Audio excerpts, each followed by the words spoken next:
Hello and welcome to another installment of the ARCHLine.XP online interior design courses. Today we are going to look at documentation. My name is Zoltán Tóth. I'm working for ARCHLine.XP as the partner manager, and I'm also a CAD and modeling enthusiast. So I love creating things and I love working with our software. So today I'm not only going to show you how to do documentation properly, but I'm also going to show you the little tips and tricks I picked up along the way.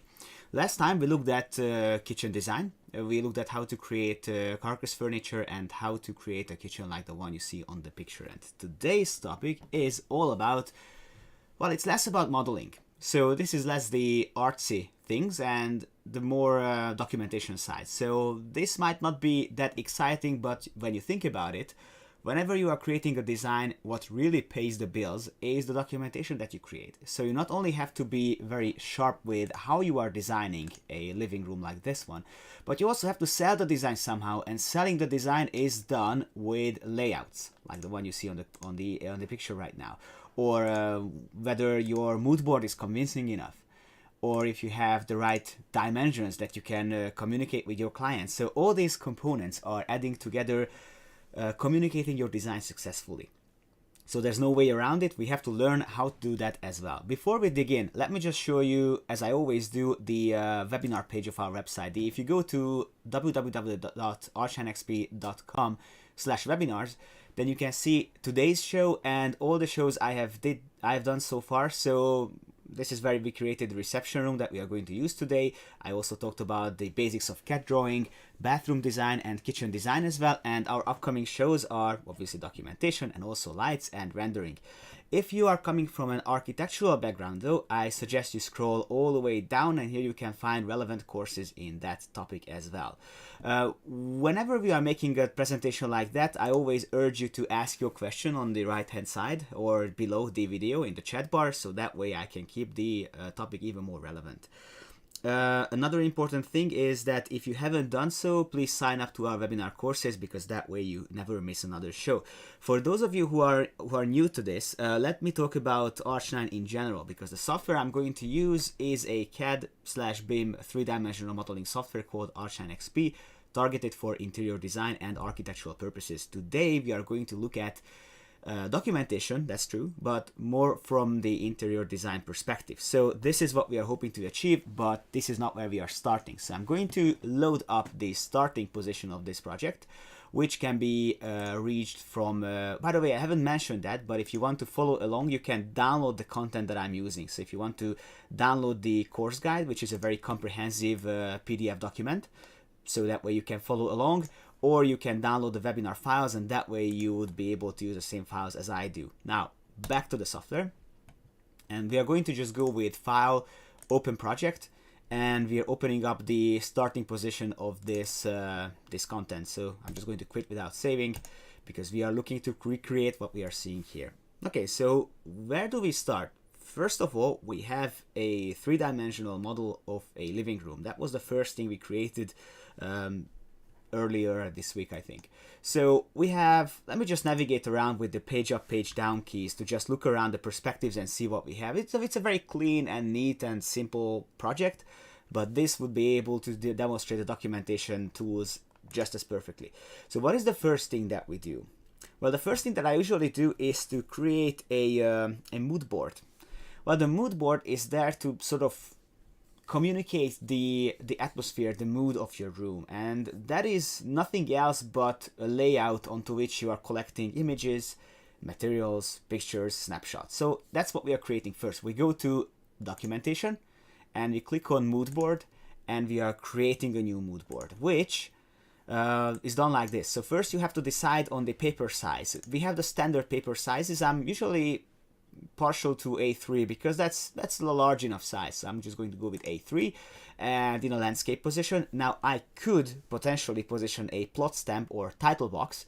This time I'm not doing it, so I'm disabling this and I'm going to hit OK, and that would give me an empty sheet of paper. Now what do we do next? First of all, I need to have a couple of let's have a couple of pictures. I do have a collection of images. Let me just Let me just open this up. So I have a folder in which I have all these images, which are sort of, I did not use these images in my design, but they were sort of influencing the mood of the design. So I want to make like a palette of these pictures onto this layout. To translate it, what I just said, we are going to learn how to import images onto a layout. That's simple as that. So what we do is that we go to mood board, raster image, and now we are browsing for the images. Let's start with this site over here, interior_01. When I import something, I have several choices in terms of how transparent I want these images to be. I'm just going to hit OK. Hit one pick point of the image, and then the image is going to be too large, but now the software allows me to scale it back. So if I click again, the image would be the right size. Let's import a couple of more. There are two ways to import an image. One is through the menu. So you click mood board, raster image, and then you pick something else. Let's say this cinnamon collection over here, like that. That's one way to do it. The other way is to just open up the file browser and import them with drag and drop. I like this chocolatey thing, so I'm just going to import it like that. Click, drag, release. And let's have a few more. Maybe this. I think these are coffee beans. Always time for coffee. Oh, these are this. Well, if you know what these things are, let me know. I'm not good with spices, so you let me know what these things are. So I'm just going to import a few more things. Maybe this texture is very good, so I'm just going to drag and drop. Notice that my mood board is looking quite shabby, so I need to organize this content somehow. What do I do? First of all, if I click on an image, I have the movement markers in the middle, so I can just grab onto it and move the image like that. If I want to resize this image, because it's way too large, then I'm just going to move it somewhere else. Let's say move it here. Oh, by the way, if you don't want these guidelines to appear, click on this magnet, because that would disable the snapping. And just click and enable it back again, because otherwise you're going to have a difficult time. I want to resize this image now. What do? I either click on the sides and I go with scale, like that, or I can just go to the menu down here and I can here edit the image with these menus. So, but I'm just going to show that a little bit later. So again, I'm moving this image up here, and I have this image up here. Okay, here's the problem. I like this image, but I only like the color palette. I don't need the cinnamon up here. So what do? I go to the local context menu of the image while it's selected, go to this arrow over here, and I'm just going to say clip the image, and we're just going to crop the image back. So now the image has this kind of guidelines, and if I click on the sides, I can trim the image back. So that way I only see, once I hit enter, what I want to see. So again, I think now I could even scale it back up. So I'm just going to do it just like that. So one image should be here, and another image should be there, and this image should be made a bit larger. Yeah. Okay, here's one problem that I'm facing with right now. This image is covering this one. That's not good. I want to flip their position. How do I do that? I do that by going to the mood board menu and say that I want to change the drawing order, and I want to move an element forward, so to the front. I select this option and click on the image that I want to move forward, and then it's going to be, you know, trading places. If I click on it again, they're going to be flipped. So that's the way you do it. I'm just going to go back to mood board, draw to front. Yeah, I think now I have to put this back on. So I'm just going to say that I want to move this back, and now the image is pushed back.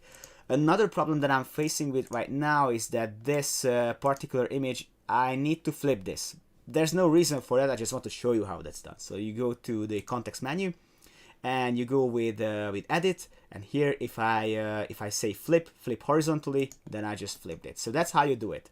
So that's how you import pictures and images to the floor plan, to the mood board. Another task is, how do we import materials? Because there's quite a few amounts of materials over here. Let's say this one, for example, the color of the curtain. So I select the curtain, right click, and I say find material, like that, and now I have this Amazilla whatever number here. I activate my my layout again, and I'm just grabbing on the material, dragging it and dropping it, and then the software asks me, how do you want to place this material? I want to place it as a raster image, and then the story goes back to its beginning. So I'm just going to move it like that. Okay, that's fine.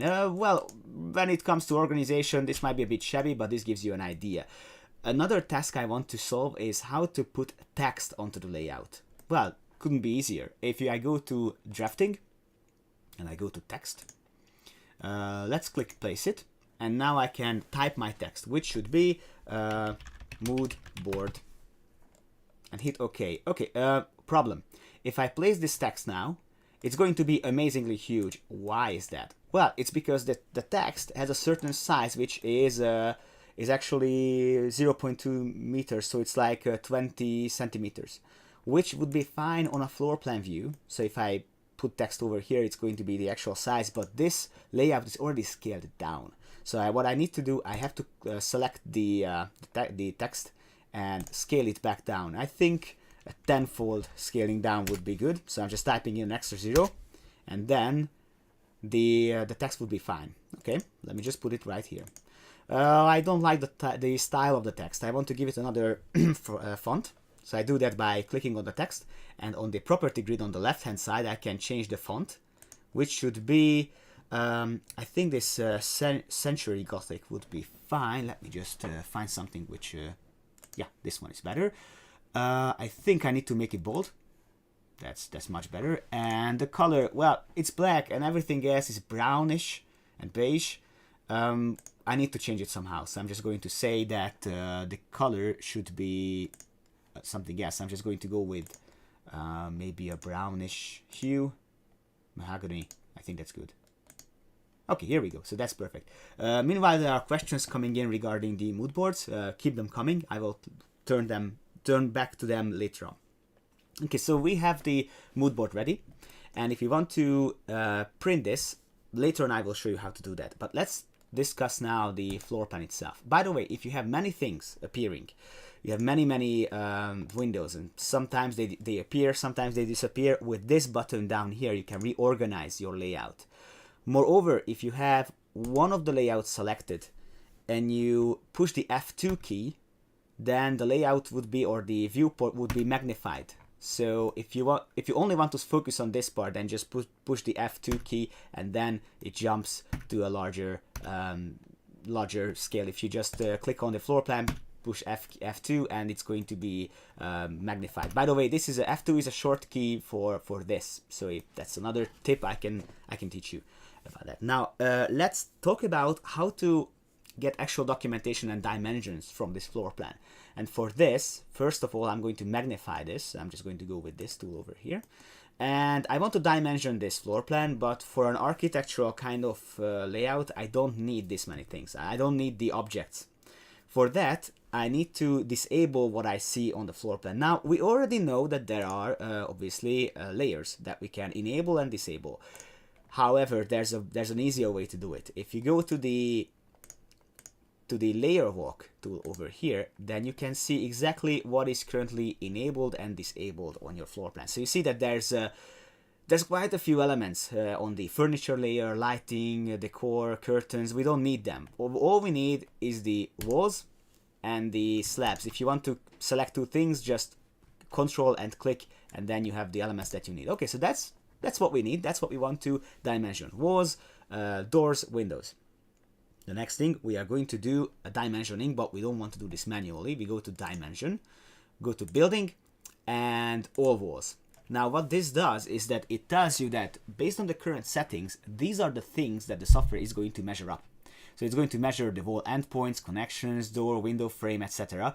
And from this palette I can build up what I want to measure and how. So currently I have 4 setups: door, window, wall endpoints, internal rooms and wall thicknesses, overall external building dimensions. I think maybe I do not need that, to be honest. So these 3 are fine. So I'm just going to hit OK, highlight the whole building, hit enter, and then decide how far I want the dimension lines to go.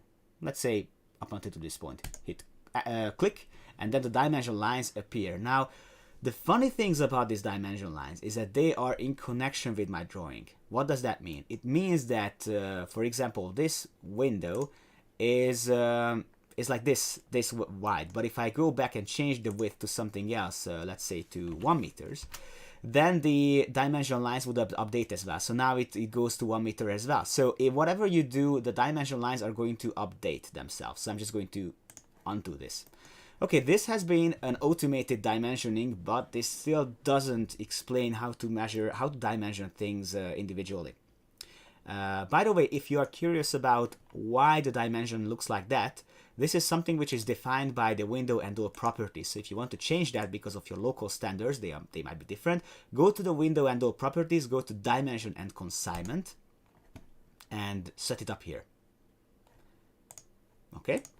Let's place a manual measurement, one by ourselves. So let's say this part of the wall, which is by the way over there with the London poster, I want to dimension myself. So I'm just going to go for a simple length dimension, and I'm just going to say, I'm sorry, I need to select the 2D for this. So I'm going to go with a length dimension, click on one part, click the other part, and offset the dimension the way you want, like this. So now again, you have made a manual dimension.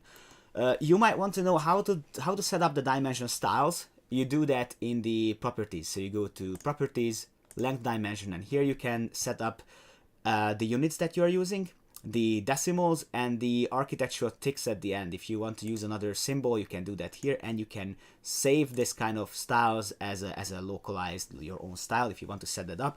That's not something a beginner should know, but in any case, for those of you advanced users, this is where you can do that. So that's for dimensions. Again, just a refresher, they are in connection with your model, and try your best to make them automatically generated, because that way it would be always in connection with what you have there. Let's talk about two-dimensional symbols, because we want to, for example, position a north sign, elevation on the floor plan, maybe, or entrance symbol. Let's start with what we call elevation on floor plan. Now, what this does is that you have to select an item that you want to measure up. For example, this time it would be the door, like that. I mean, sorry, it's a wall. It's not a door, of course it's not. And so click a point that you want to actually dimension. By the way, if I ever get lost, if I don't know what to do next, this prompt up here is telling you what and how you should do. So let's just start again. If I go to elevation of floor plan, now the software tells me choose an object to query its height points, wall, slab, object, or roof. So I'm just going to click on the slab, for example, and click on the point where I want to query the height, and I have to decide if I want to measure the top or the bottom of the structure.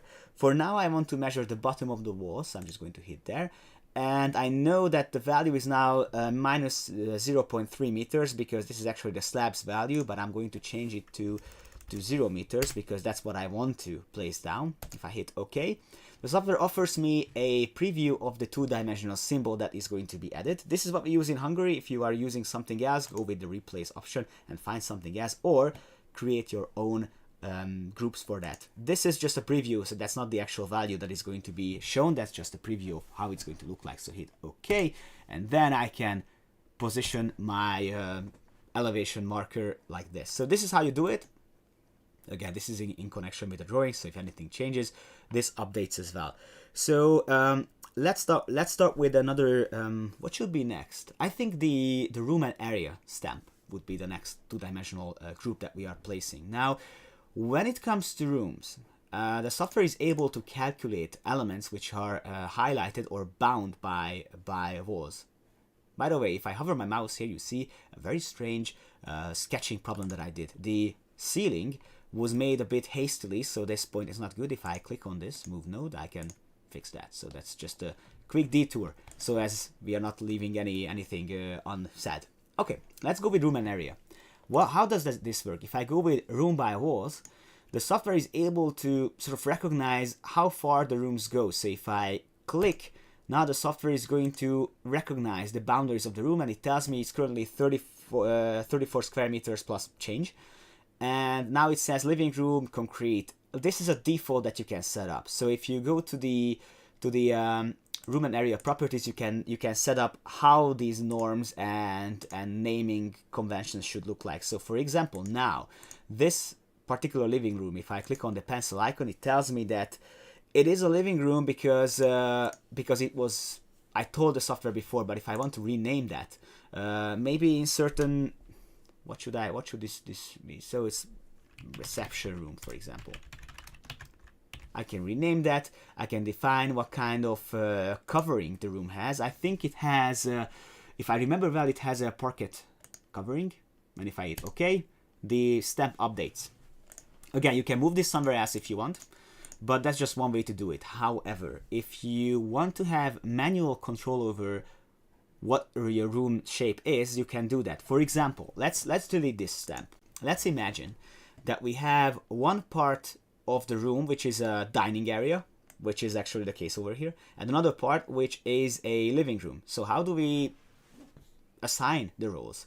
We do that with the room and area room by polygon tool. Again, I'll show it again. Maybe I clicked too hastily. So room and area room by polygon, and then you have the ability to manually sketch the boundary of the room.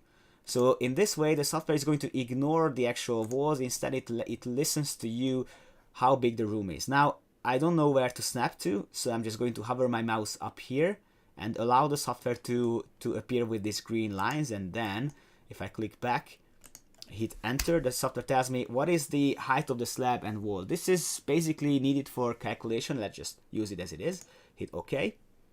And then I have one room with these boundaries. Let me just rename this. So from now on, this is be called, let's go to calculated values. This is going to be called living room with dash or without dash, based on your preferences. And the covering is going to be parquet. And now, let me just move this a little bit, like this.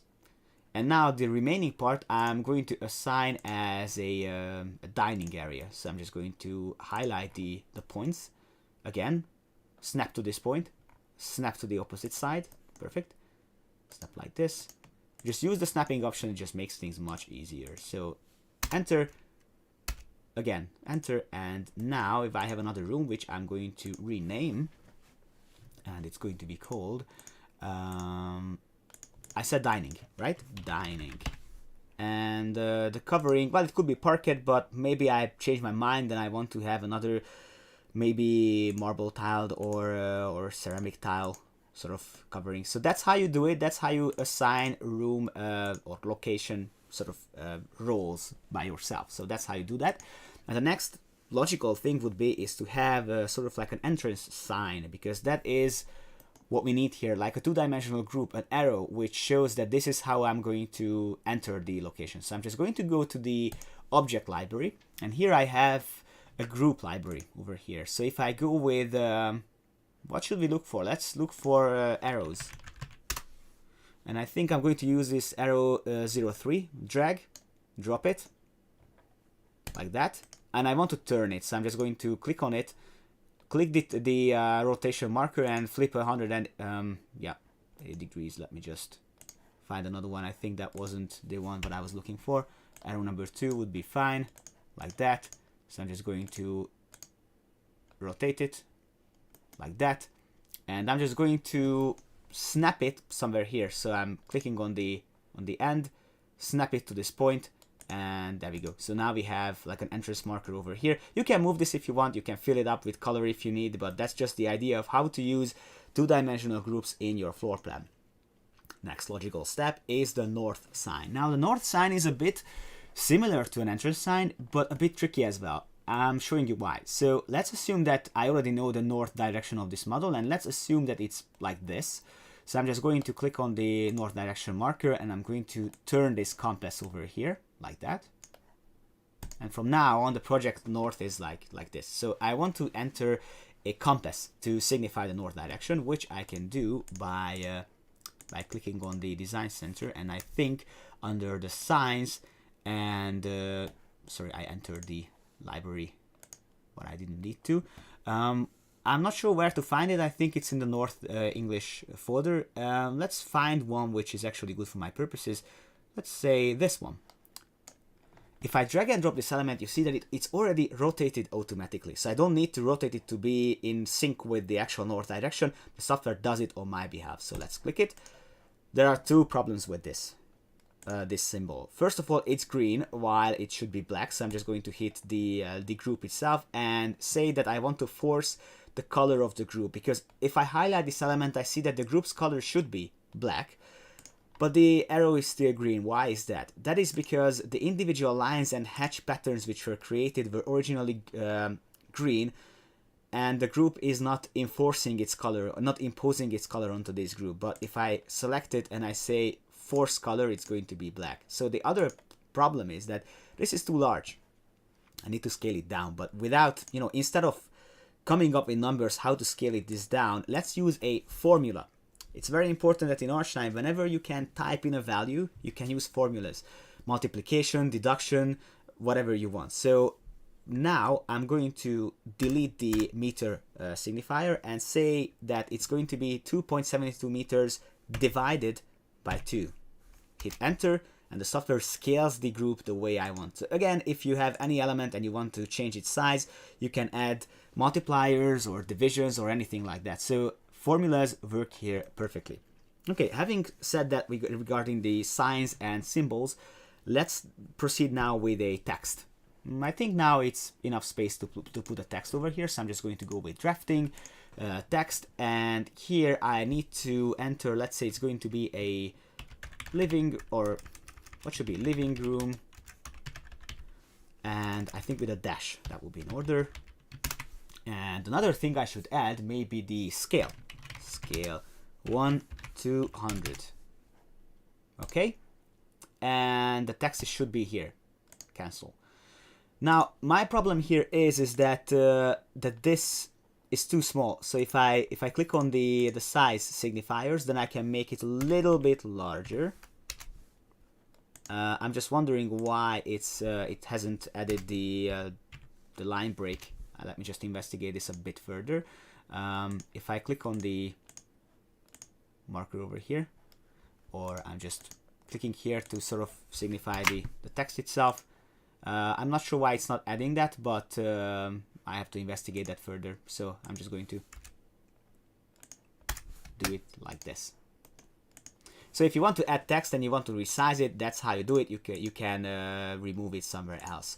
Now it's been asked that how do I set up a default text style? Now this is important because you might want to sort of give another style to your software, a dimension or a text style that you can use, maybe another font, maybe another font size. So how do we do that? We go to text, right click and say property. And I'm sorry, that's not that. So let me just think for a second, because yeah, just a second.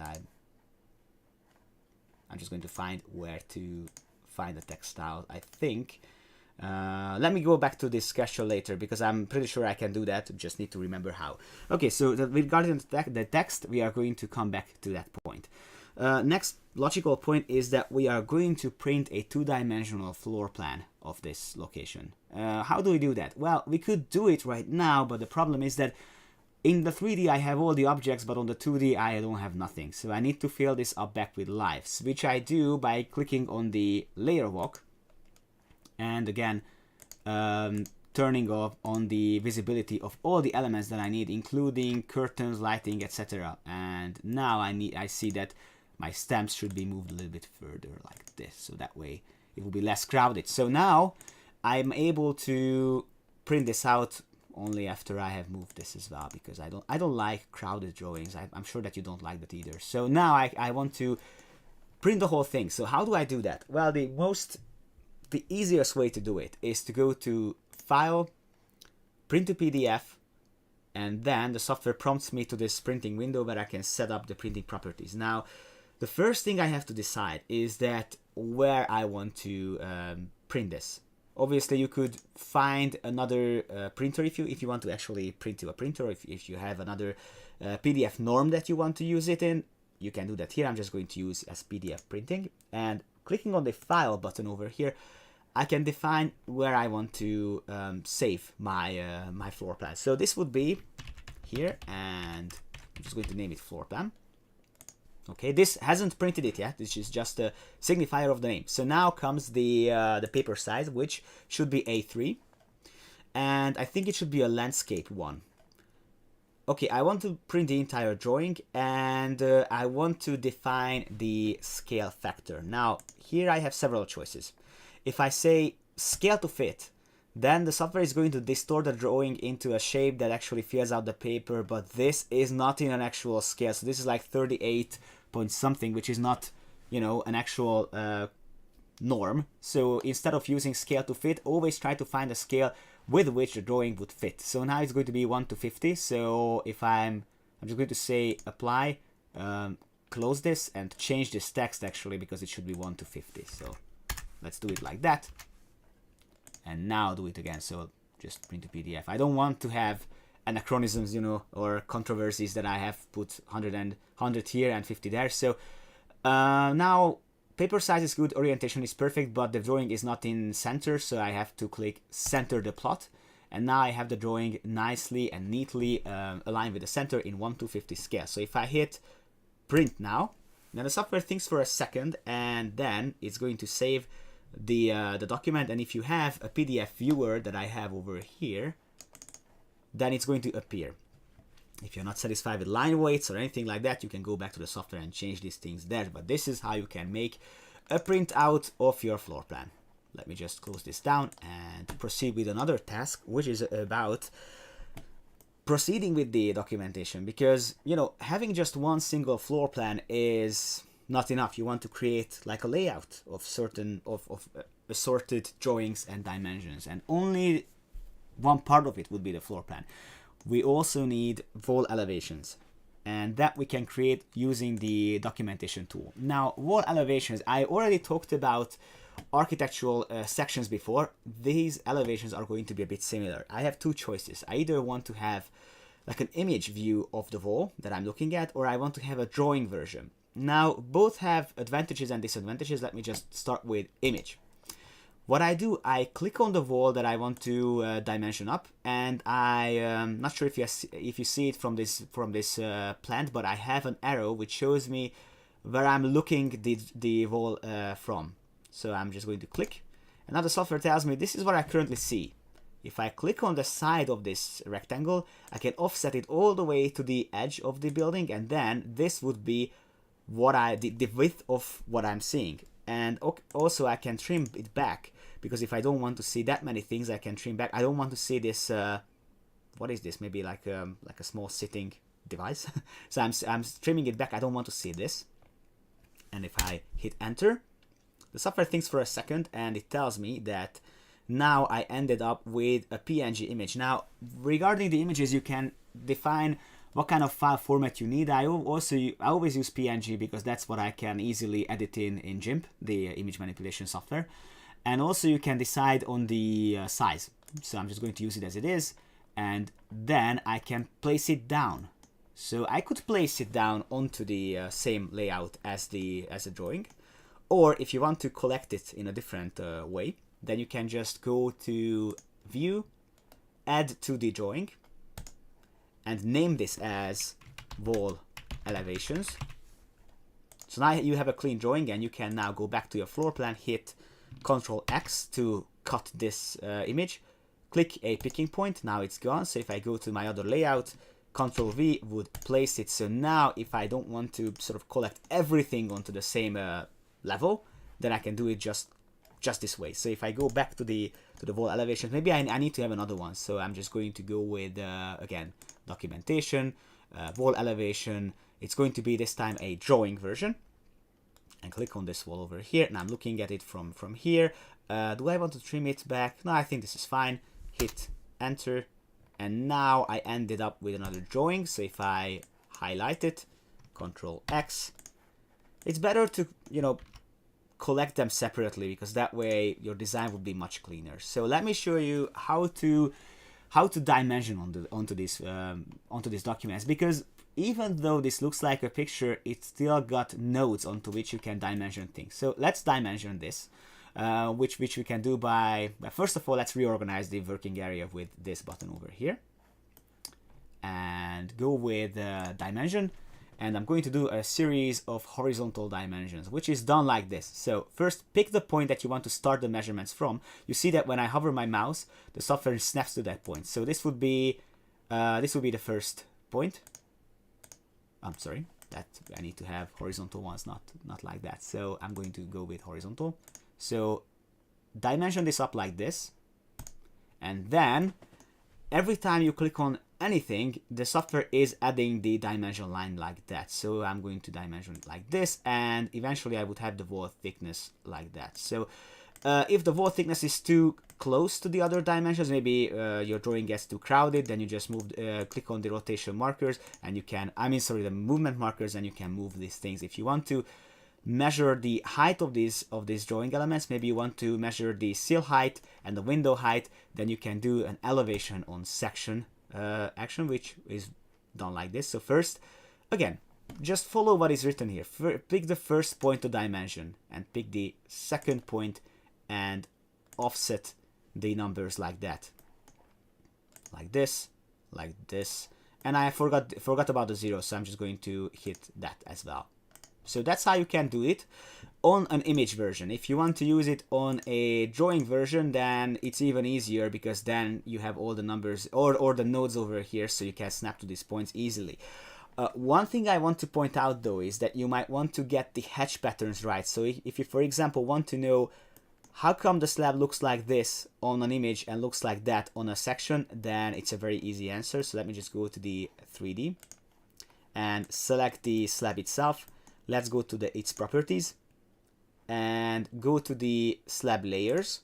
And here it has single layer concrete setup. So if I click on the concrete marker, I have the selection ability to pick the right material for this slab. But instead of picking another one, I'm going with this cogwheel icon, where if I click edit material, I can set up how my my object appears on an image and how it would look like on a hatch. So that's where you can find the actual hatch pattern and set up how your hatches should look like. That's just a detour, another tip for the advanced users out there. So let's return back to the wall elevations. If I want to name them, I can actually write things onto this. So that would be another way to organize your drawings. Name your drawings as you want. Now, once we have created the wall elevations, I think now it's time to collect things together onto a nice little plot layout. Now, the plot layout, or layouts for short, can be created with documentation, and clicking on plot layout, and we prepare one. Now, what is actually a plot layout? It is actually very similar to a mood board. This would be a paper which is going to collect your drawing elements, but this time it's going to collect the drawings in a scaled down version. Up until to this point, we worked in a 1:1 scale, so we haven't needed to scale down anything except when we were printing it. But this time it's going to be scaled down even when it gets to the paper. Without explaining further, let's just jump in and see. So first, define the paper size. Up until to this point, nothing fancy. Works the same as the mood board. So paper size is A3. Landscape. This time I need to have a title box. I'm going to use this one, English 1 horizontal. Hit OK. And now the software is preparing me with a stamp like that one. So if you have project parameters that you want to fill out, maybe you already know the consigner of this, then you can just put in, let's say this time it would be, the ARCHLine.XP would be the name. And the designer, well, I don't want to take credit for this because it's being made by another user of ours. So it's going to be Berta. Like that.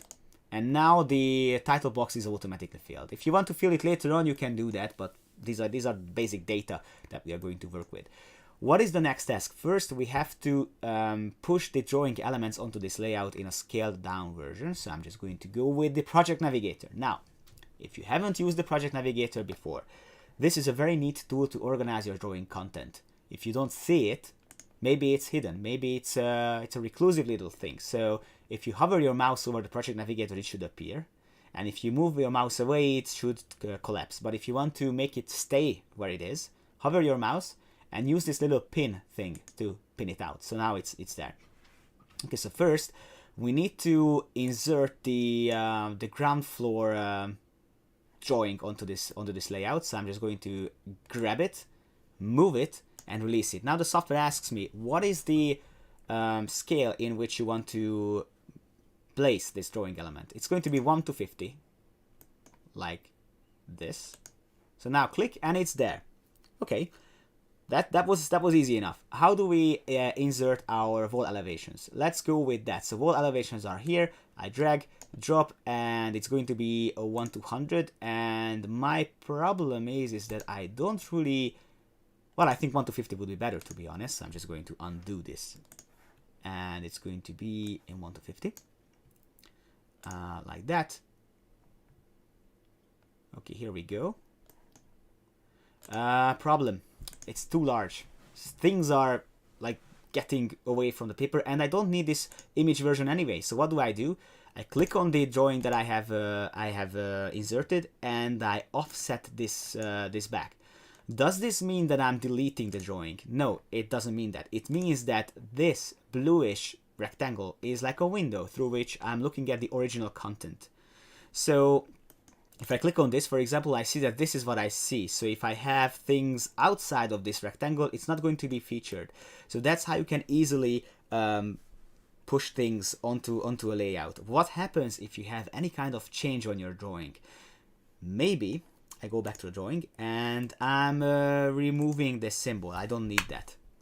So now there's discrepancy here, because here I don't have only the original content, I don't have the arrow, but on the layout I still do. So what I need to do, I have to select the part which is pasted, go to the local menu and say refresh this, because if I do, the software is going to compare this layout with the original drawing, and if there's anything that it needs to delete, then it does. So it's going to get rid of the extra arrow that I don't need there. What else do we need here? A thing that I haven't showed you is how to actually create a snapshot of your project, and how to make a colored version of the floor plan. Both I'm going to show you now. Let's start with the colored version. So if I go to back to the two-dimensional sort of layout, and if I say I want to have a snapshot, I want to create or delete a floor snapshot like that, and it's going to be, well, you have to be careful about this value. This is the plane or the height in which the drawing is going to be cut, because if it's too low or too high, then your windows might not be visible there. 1.5 meters will be fine, but if you have windows which are starting above that value or finish below that value, then they are going to be missing from this. So let's just hit OK, and then the software is going to award me with textured floor plan, which if I click on it, I can move somewhere else. Now, here's what I want to do. I want to have this part of the drawing on my layout. How do I do that? Well, first I click on documentation, plot layout, and copy part to plot layout, either by a rectangle or a polyline. So I'm just going to go with rectangle. Let's just select this. Let's go back to copy parts to rectangle and select it. Pick a point with which I'm going to move it, like that. And then I activate the layout, go back there, and now I want to paste it in a 1 to 100 scale. So I'm just going to say plot layout and paste to plot layout in 1 to 100 scale, like that. Now here's the thing, I want to make sure that that whoever is going to view this layout would understand that this particular drawing is 1 to 100 and not 1 to 50. So logical step would be is to add a piece of text over here. So I'm just going to go with drafting text and put in scale 1 to 100. I'm sorry, 100, not 200, obviously. But the problem is that now again the text is going to be too large, which takes us back to the original problem that we had, namely that if you are putting down text like this, they are going to be too large. So you need to scale this back down, which we can do by scaling it down like this. So let's just make sure it's smaller. I think it should be even smaller. So I think what would be the actual size? Maybe 20 millimeters would be. I think that's even too large. So that should be 5 millimeters. Yeah, here we go. So that's how you do it. Point to remember here that on the layout everything is scaled down. So if you put down something with its original real-world scale, it's going to be too large. Similarly, if you are using drawing elements on an actual 1-to-1 scaled working environment, it's going to be too large. So that these are the only things to remember regarding that. So I already showed you how to refresh the layout. I think now there's no work around it. We have to print this. Before I do, one thing I was forgetting to mention is the snapshots. If you have a 3D view that you want to save somehow, then you can do it by going to documentation, snapshot, and snapshot of the 3D view like that. Now, when you do that, you have two choices. You either save it onto the floor plan or you save it as an offline copy. I'm going to save it as an offline copy. I'm going to tell you in a second why. So I'm just going to find it another resolution, click save. And for now, I'm going to save it among the documentation elements. It's going to be called a, what should the name be? 3D snapshot 02. Okay. Because from now on, this image could be used even on a mood board or a layout. So you don't have to only use content from within the project.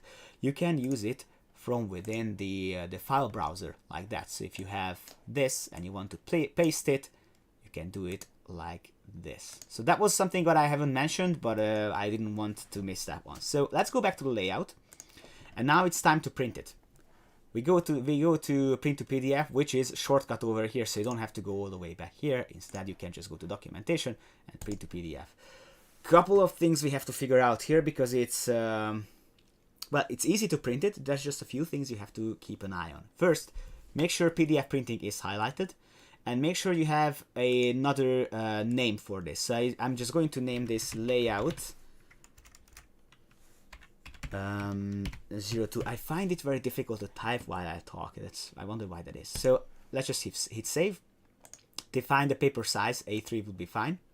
And well, why is the drawing so small? This is because the drawing is scaled down. Well, that's fine, wouldn't you say? I mean, this is 1:50, right? Well, yes, but if I already scaled it down to 1:50, I don't need to scale it down any further. So I need to go to a 1:1 scale. Otherwise, it's going to be too small. Next problem, the drawing is not in center, so I'm just going to hit center the plot, and now it's neatly in center. Okay, I think this is good. So if all the line weights are good, and if I have everything set up, I can just hit print, and then the result would be pushed in a nice little plot layout in a second. So let me just drag it onto here. This is appearing in another window. So let's just zoom in. So this is how you create a layout. If you want to create a multi-page layout, make sure you check out my architectural course, because then we just discussed how to create a print queue, of certain print jobs. This is, I think, too advanced now to discuss, but I think this is what we wanted to cover from beginning to end. So from the very first modeling parts all the way to dimensions, symbols, text, colored version of the same project elements, 3D snapshots, wall elevations, that is very important, and also lastly we have a plot layout. Everything is nicely put together. Now let's see the questions, because there are many. So let's see what we have here. Okay, a question, can we cut pictures in circle shapes? I need to investigate that. I never actually tried that, but let's just see that for ourselves here. So if I want to edit or clip the images, I think there should be a cut image with a polygon. So let's see what we have. Circle, I think, yeah. I have to investigate that further. I think this is doable. I think I have done that before. But let me just make another try, because I'm sure that you can do it with a... I think, yeah. I know what was wrong. So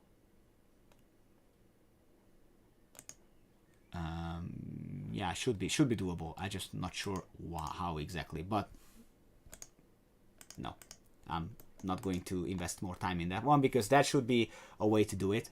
Maybe you could no, let me just think about it for a few more seconds.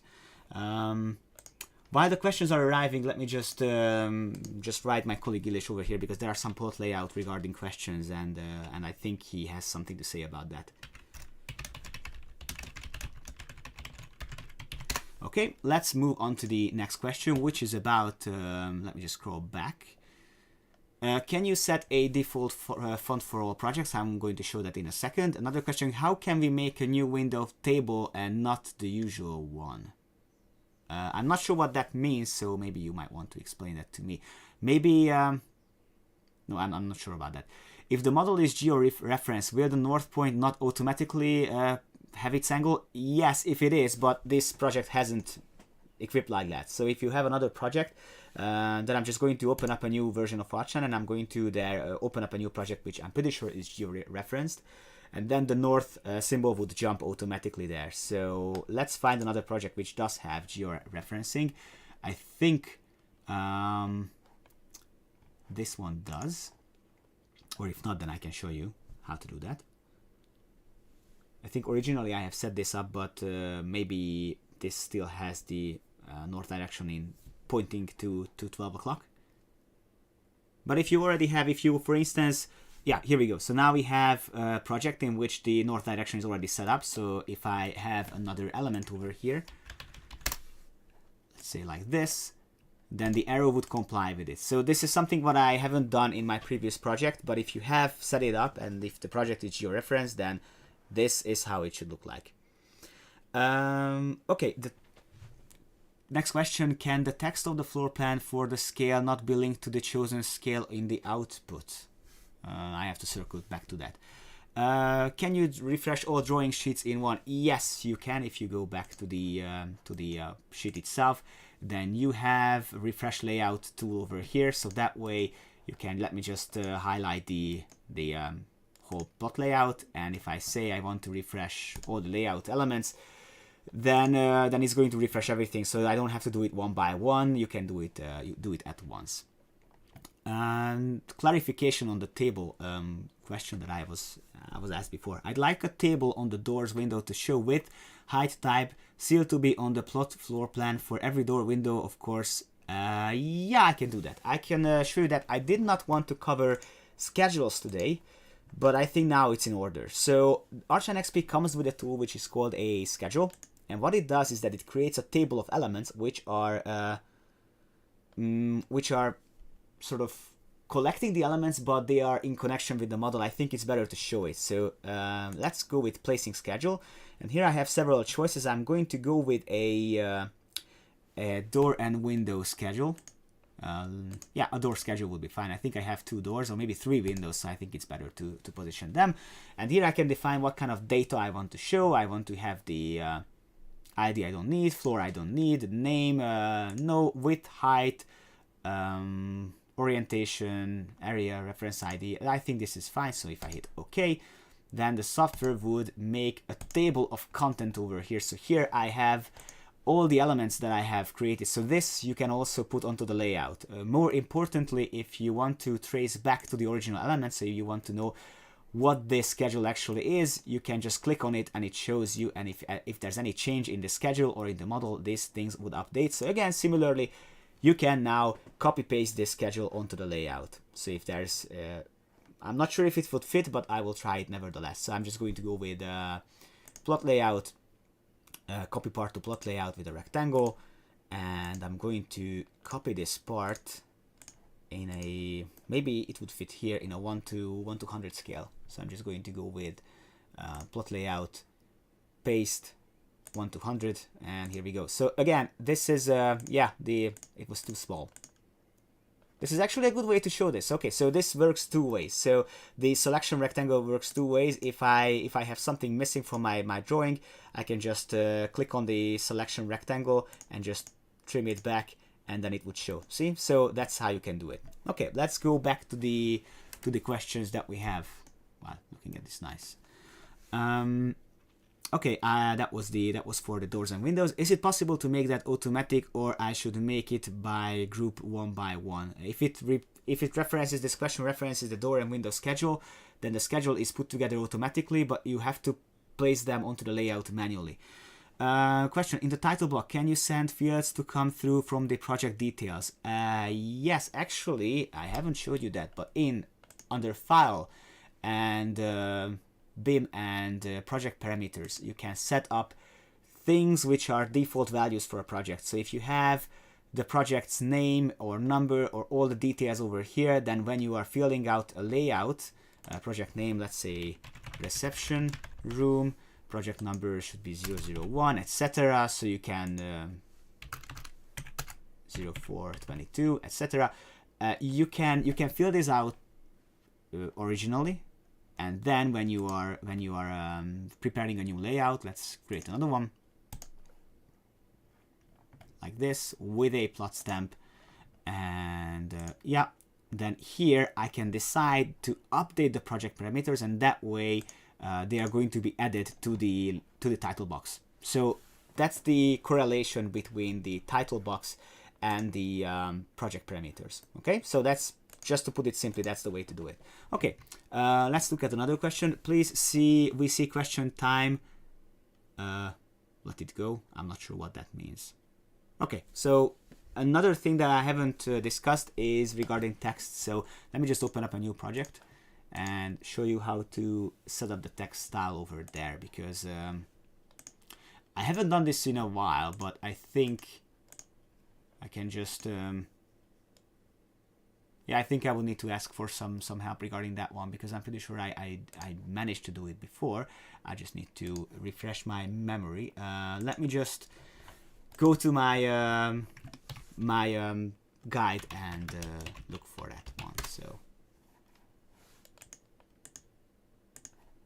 okay, I can't seem to find it, but next time I'm going to start with this one. So oh yeah, I've got it. Obviously it was right under my nose. It's drafting text, but this time I have to click on properties and go with text, and here you can edit the text like that. So you can edit the sort of the style, how it should look like. So if you want to set up the sizes, the font and things like that, and then later on you can name the style, add it to a folder, and it's going to be in the subfolder. Let's in fact create one now. There's no way around it. So the font size should be 100. I said 100. And the font should be, I use this Century Gothic, so I'm just going to use it once more. Century Gothic. And the color, let's just copy that we did before with the mood board. This would be mahogany, and yeah, I think this is fine. And then I'm just going to name it as webinar mood board font folder, custom fonts and subfolder. I don't need that. I want it to be available in all projects. And if I do that, if I hit text again, then I have the font over there. So that's how you create an actual one. That's how you do it. So this is how we do it.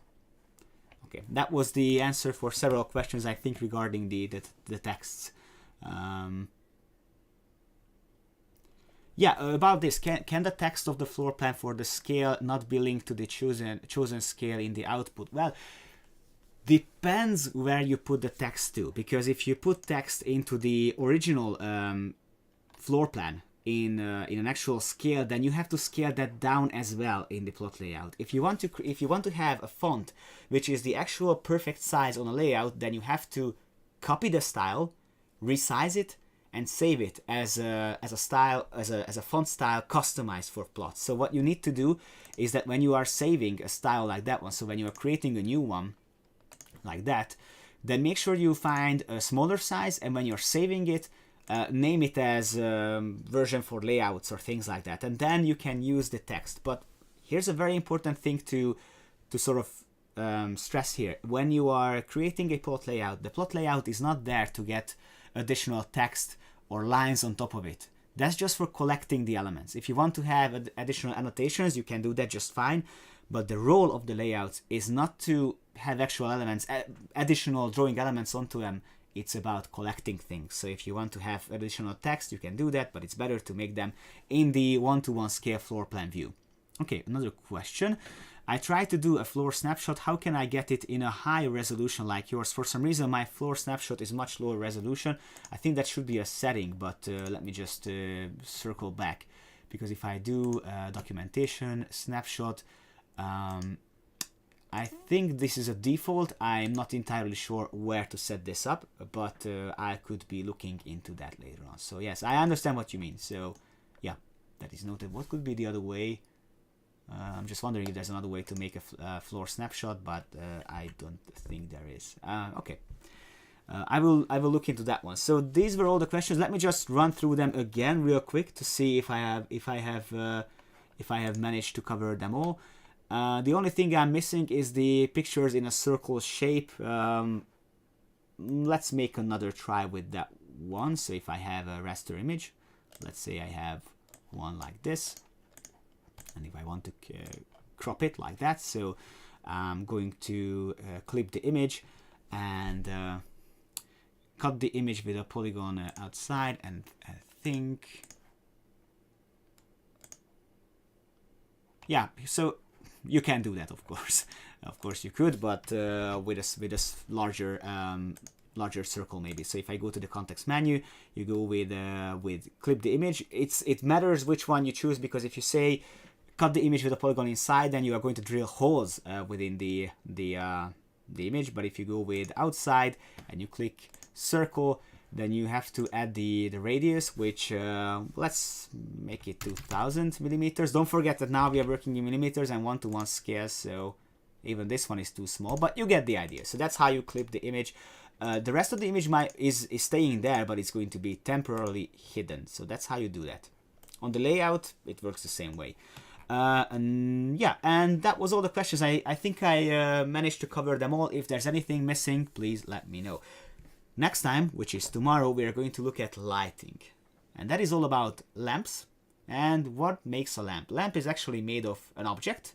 That is a no-brainer, but it also has a light source, which is the light emitting element, which is going to actually cast light onto your other objects and models, and that will result in better rendering. So if you want to know what makes a good rendering, there are two secrets for that. One is the light, so lights have to be spot on, and the other thing is material settings, and the former is the one that we are going to look at tomorrow, and that is how to edit lights, how to create your own light sources, how to turn things that you have downloaded into actually light emitting and light casting elements, and how to make a good rendering out of lights. So that is what we are covering tomorrow. Thank you very much for your attention today. If you have any further questions, you can let me know.